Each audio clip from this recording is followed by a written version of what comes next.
Want to know how to use Outlook with Microsoft 365?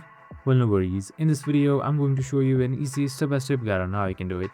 It's super simple and under a minute, so let's get right into it.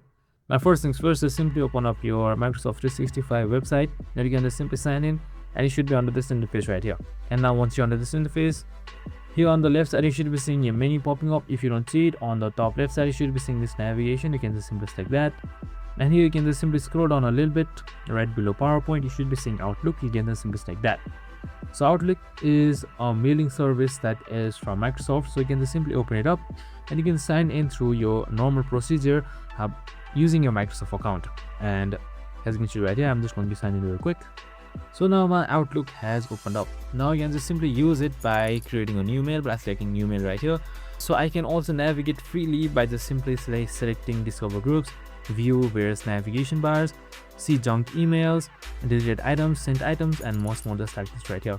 With that, on the left side I can also use calendars, Word, Excel, and even PowerPoint through the browser. And that's it, super simple and easy. I hope this video helped. If it did, make sure to like, subscribe, and tune in with us for more of these videos. See you in the next one.